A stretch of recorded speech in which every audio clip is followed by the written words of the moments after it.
अस्सलाम वालेकुम friends, welcome back to another video. Hope so कि आप सब लोग बिल्कुल ठीक ठाक होंगे। जो जो टूल्स मैंने आपको बताया था वो आप लोगों ने परचेज कर लिए होंगे और अपनी अपनी मशीनों को आपने कर लिया होगा रेडी शेडी। अच्छा, मेरे पास ये है काइंड ऑफ जोकी मशीन, प्रॉपर जोकी नहीं है क्योंकि इसके सारे फीचर जो है ना वो हाथ वाली मशीन की तरह किए हैं। तो मैं आप लोगों को बताऊंगी इसका, और अगर आप लोग कमेंट में बोलेंगे कि नहीं आप ही हमें हाथ वाली मशीन का भी बताइए तो मैं आपको हाथ वाली मशीन का भी बताऊंगी। अच्छा, इसके ना सेटिंग थोड़ी सी अलग है और उसकी यहाँ की सेटिंग थोड़ी सी अलग है। जैसे इसकी यहाँ की सेटिंग यहाँ पर मेंशन हुई हुई है ना, और वो जो हाथ वाली मशीन होती है ना उसकी सेटिंग थोड़ी सी यहाँ पर हुई हुई होती है। तो बस इतना फर्क है इनमें, बाकी इसकी ना सिलाई में कोई फर्क है ना कुछ। हमें ना मतलब इस मशीन में बहुत ज्यादा एक तरह से कह सकते हैं कि धोखा हुआ था हमें। मैं लेने के लिए जोकी गई थी पर मुझे मिल ये गई। पर जो भी है अल्हम्दुलिल्लाह अल्हम्दुलिल्लाह, अल्लाह का शुक्र है। सबसे पहले तो आप सबके साथ मैं भी एक बिगनर ही हूँ, इसलिए मुझे कुछ नहीं आता। जैसे आप लोग हैं ना, मैं भी वैसे हूँ। तो हम लोग स्टेप बाय स्टेप सारा कुछ साथ साथ सीखेंगे। ऐसा नहीं है कि मुझे नहीं आता, बस आप लोग के लिए कह रही हूँ। अल्हम्दुलिल्लाह सब कुछ आता है, आप लोग को मोटिवेट करने के लिए कह रही हूँ। अच्छा, अब मैं हूँ एक अनाड़ी बच्ची और मैंने निकाल ली है जी अपनी मशीन। और सबसे पहले मैं क्या करूँगी, इसको साफ करूँगी अच्छे से। इसका कोना कोना, कहीं अगर कोई धागा फंसा हुआ है, कहीं कोई मट्टी फंसी हुई है, कहीं अगर इसमें कोई जंग वंग लगा हुआ है तो उसको तेल से करूँगी साफ। ठीक है, उसके बाद मैं इसको ऊपर उठाकर देखूंगी क्या कहीं इसके नीचे। देखें मेरी मशीन में अभी तक तेल टपक रहा है क्योंकि मैं हमेशा इसमें ना तेल वगैरह डाल के नीचे की जगह पहले साफ कर लेती हूँ। नीचे की जगह साफ करने के बाद फिर इसके जो भी पार्ट्स है ना उनमें ऑयलिंग करके फिर मैं इसको रखती हूँ। ठीक है, और जब मेरा काम खत्म हो जाता है उसके बाद मैं क्या करती हूँ, कोई सा भी रफ कपड़ा लिया, बहुत सॉफ्ट हो, बहुत हार्ड नहीं हो, रेशमी नहीं, बस लॉन का कोई सा भी कपड़ा। जब मैंने इसके सारे पॉइंट्स में ऑयलिंग कर ली, इस तरीके से कपड़ा इसके अंदर रखा, मशीन की सुई नीचे की, इसके काम हो गया इनफ। अब इसके ऊपर मैंने कपड़ा डाला और कपड़ा डालकर इसको रख दिया। और जब निकालना हुआ दोबारा से तो सबसे पहले कपड़ा उठाया, सब कुछ साफ वाफ किया, उसके बाद मशीन की सुई निकाली, कपड़ा हटाया और बैठकर अपना काम स्टार्ट कर दिया। ये रखने और इसको इस्तेमाल करने के तरीके हैं। अब जैसे हम लोगों ने सारी टूल्स वगैरह देख लिए, कहीं कोई डाला कोई मट्टी कुछ ऐसा तो नहीं है। हालांकि जो लोग रेगुलर काम करते हैं उनके होता नहीं है ऐसे, लेकिन फिर भी देख लेना चाहिए। अच्छा, फिर उसके बाद मैंने आपको बताया था शटर बाबिन का यूज़, कि आप लोगों ने किस तरीके से इसको इस्तेमाल करना है। यह है हमारे पास हमारी फिरकी और डब्बी। नया लफ्ज़ मैंने सीखा है, फिरकी डब्बी। तो ये फिरकी और डब्बी है इसकी। इसके अंदर हम लोगों ने ऐसे धागा डालना है। रुके मैं आप लोग को ना आज फिर बताती हूँ। ये जो इसका पॉइंट है, यहाँ से इसका धागा लेकर जाना है, ये ऐसे, और यहाँ से हम लोगों ने इस धागे को निकालना है। यहाँ तक समझ आ गई। अब देखिए मैंने ना इस मशीन को किया ऊपर, और इसके अंदर नज़र आ रहा है आप लोग को, ये जो पॉइंट है ना यहाँ पर मैंने इसको अंदर फिक्स कर दिया। जो इसके अंदर एक मतलब लंबी सी डॉट सी बनी होती है ना, उसके अंदर मैंने इसको फिक्स कर दिया। फिक्स करने के बाद अब देखिए मैं उंगली रखकर इसको चेक करी, ये हिल तो नहीं रही, ये अपनी लोकेशन से बाहर तो नहीं है, इसकी कोई सेटिंग खराब तो नहीं। अगर तो सेटिंग खराब है और आपने चला ली, सबसे पहले धागा टूट जाएगा, सुई टूट जाएगी, आपकी मशीन की ये जो जितने भी पार्ट्स है ना ये सारे डिसबैलेंस हो जाएंगे। मशीन तो जो चलेगी नहीं चलेगी, ये बाबिन भी फंसेगी, आपको कम से कम 3 से 4 हज़ार की डज आराम से आएगी। तो इस चीज़ का अगर आप बिगनर है तो लाजमी ख्याल कीजिएगा कि ये देखें ये चीज़ आपने अंदर फिक्स की, फिक्स करने के बाद हाथ रखकर चेक की, अगर तो हिल रही है, अगर तो अपनी जगह से मूव नहीं कर रही तो सही है, अगर हिल रही है, अगर मूव कर रही है तो आप इसको निकाल कर दोबारा लगाएगा।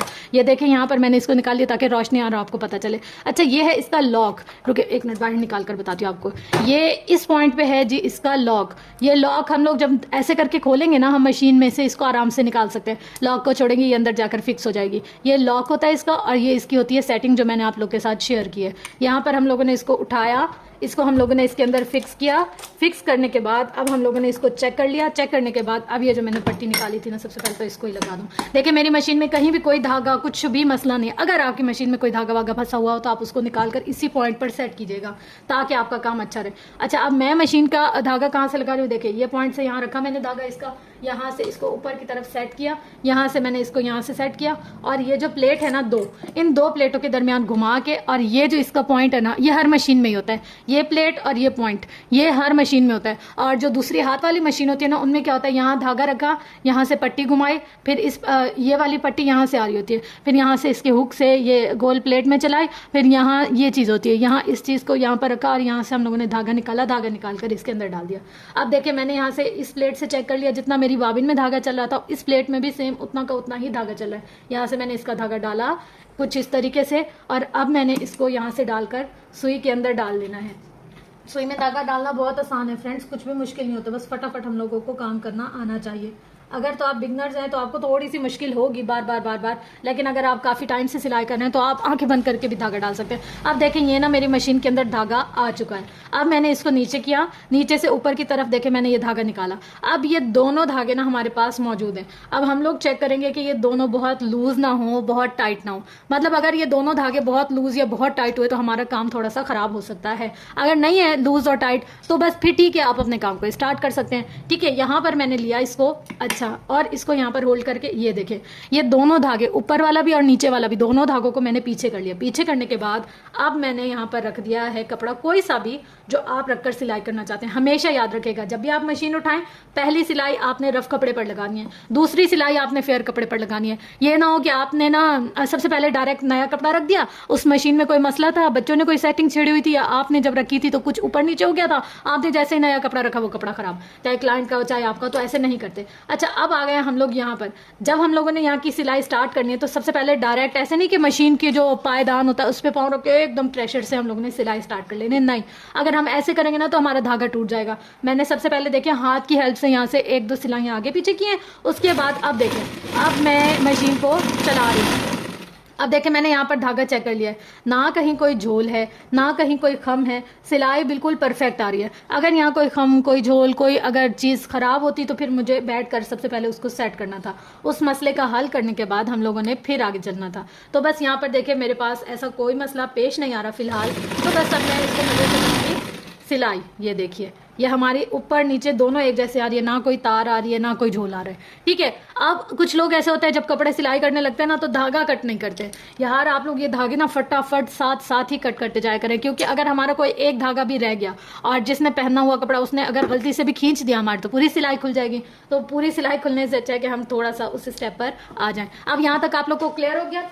अब मैं आपको बताती हूँ पायदान का इस्तेमाल, यानी कि ये जो हमारी मशीन है इसका पायदान है, इसको हमने कैसे चलाना है। अच्छा, कुछ लोग होते हैं इसको रखा ऐसे और एक मिनट इसका मुंह किया ऐसे और यहाँ से रख के इसको दबा दिया फुल पावर के साथ और इसको चलाना स्टार्ट हो गया। ऐसा काम नहीं कीजिएगा आप। इसको आपने ऐसे रखकर नहीं चलाना, आपने इसको रखना है इस रुख पे और आपने अपना हाथ या मतलब मेरे पास हाथ है तो मैं हाथ रख रही हूँ, आप अपने पाँव को रखेंगे। ये देखिए हल्के हल्के हल्के हल्के हल्के जाकर ऐसे प्रेशर देंगे। मैंने इसका बटन बंद कर दिया अभी क्योंकि मैं आप लोग को थोड़ा सा समझा दूंगी और फिर चलाऊंगी। यहाँ से देखिए अगर आप एकदम ऐसे जाएंगे ना, यूं करके ऐसे पाँव की प्रेशर से भी एकदम यूं करके ऐसे जाएंगे तो क्या होगा, आपकी मशीन धागा तोड़ देगी। अक्सर लोग ये कंप्लेन करते हैं हमारी मशीन धागा तोड़ी है, हमारी मशीन बहुत ज़्यादा तंग करी है, हमारी मशीन एकदम से हम लोग जब भी सिलाई स्टार्ट करते हैं तो धागा तोड़ देती है। चाहे आपकी हाथ वाली मशीन हो चाहे मोटर वाली मशीन हो, कैसी भी मशीन हो, आपने जितना उसको प्यार से रखना है उतना उसने आपका साथ देना है। अगर आपने बहुत जल्दबाजी से काम लेना है, अगर आपने बहुत ज़्यादा मतलब तेज़ी दिखानी है तो वो जो भी आपका टूल है वो भी आपको तंग करेगा। ठीक है, हर चीज़ को प्यार से, आराम से, तहम्मुल से फिर आपने काम करना है। ये देखिए इसी तरीके से आपने अपने पाँव की डायरेक्शन रखनी है, ऐसे रखा हल्का हल्का हल्का हल्का, ये बस इसी तरीके से बार बार आपने करना है। ये रखा हल्का हल्का हल्का हल्का हल्का, बस प्रेशर बढ़ा दिया। अच्छा, अब आप एकदम तेज़ी से सिलाई करना है और आपने क्या करना है, मशीन को रोकना है। आपने यहाँ से तो एकदम से ऐसे करें और ऐसे पाँव हटा दिया। ठीक है, पाँव तो हटा दिया। अब मशीन तो इतनी जल्दी नहीं है कि आपने एकदम से हटाया और रुक जाए। तो मशीन को जब आपने रोकना है, चलते चलते यहाँ पर ऐसे हाथ रख देना है। इसको ऐसे करके नहीं रोकना, मतलब यूँ हाथ के हिसाब से नहीं रोकना। आपने इसके ऊपर हथेली देके ऐसे सीधी रखिए और ऐसे जब हम रखेंगे ना ये ऑटोमेटिकली रुक जाएगी। समझ आ गई यहाँ तक। अगर आज की वीडियो में कोई ऐसी चीज़, कोई ऐसी बात, कोई ऐसी इन्फॉर्मेशन जो आपको समझ नहीं आई हो, मशीन से रिलेटेड, मशीन के टूल से रिलेटेड, किसी भी चीज़ या किसी भी बात से रिलेटेड, तो आप कमेंट बॉक्स में ज़रूर मुझसे कांटेक्ट कर सकते हैं। मैं आपको बताऊंगी भी सही और हम साथ साथ में सीखेंगे। बहुत सारी चीज़ें मैं आप लोग की वजह से सीखती हूँ, बहुत सारी चीज़ें आप लोग मेरी वजह से सीखते हैं। तो ये तो एक होता है ना एक दूसरे के साथ। तो बस ये थी मेरी आज की वीडियो। होप्स हो कि आप लोग को अच्छी लगी हो, आप लोग को बहुत कुछ सीखने को मिला।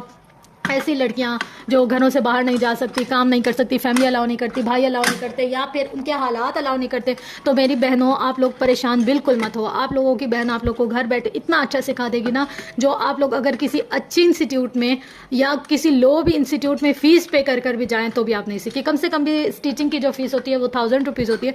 पर फिर भी मेरी कोशिश ये होगी कि मेरी जितनी भी बहनें मुझे देख रही हैं या कोई भी अगर मुझे देख रहा है तो उनकी वो फ़ीस भी बचे और उनको वो सारी मुश्किलात भी पेश पेश ना आए, जो कि एक हम लोग किसी इदारे में जाकर भी नहीं सीख सकते। बहुत सी बेसिक चीज़ें ऐसी होती हैं जो हम लोग कहीं किसी इंस्टीट्यूट में भी जाते हैं ना, तो वो भी मुझे हम लोग को नहीं बताते हैं, क्योंकि हम लोगों ने बहुत धक्के खाए हुए, इसलिए आइडिया है। तो मैं सोचती हूँ कि वो सारे धक्के आप सब लोग मत खाएं, आप लोग को सहूलत से बहुत सारी अच्छी चीज़ें सीखने को देखने को मिल जाए। अच्छा, इसके अलावा ना ये स्टिचिंग ऐसी है ना कि हर बंदे का अपना अलग मसला होता है। मैं जो यहाँ पर मसले डिस्कस करूँगी ना, वो सबके गैदर किए हुए होंगे। इसका ये मसला है, उसका वो मसला है, किसी को ओपनर नहीं चलाना आ रहा, किसी को धागा काटना नहीं आ रहा, किसी को निशान लगाना नहीं आ रहा, किसी को गले का मसला हो रहा है, किसी को बैक का मसला हो रहा है, किसी को जॉइंट का मसला, और कुछ भी किसी भी तरह का कोई भी मसला A to Z। अगर आप लोग पर्सनल क्लास लेना चाहते हैं, देखिए आप बहुत सारे लोग यहाँ पर आकर कमेंट करेंगे कि नहीं हाँ आप पैसे क्यों चार्ज करती हैं, आप फ्री में सिखाएं।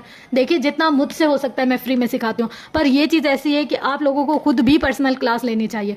तो आप लोग अगर पर्सनल क्लास लेना चाहते तो आप लोग मुझे इनबॉक्स कर सकते हैं, कमेंट्स में बोल सकते हैं। मैं कोशिश करूँगी कि मैं आप सबके लिए ना एक पर्सनल क्लास का भी अरेंज करूँ, जिसमें हर बच्चे के अपने मसले डिस्कस किए जाएँ, जिसमें हर बच्चे की अपनी बात डिस्कस की जाए।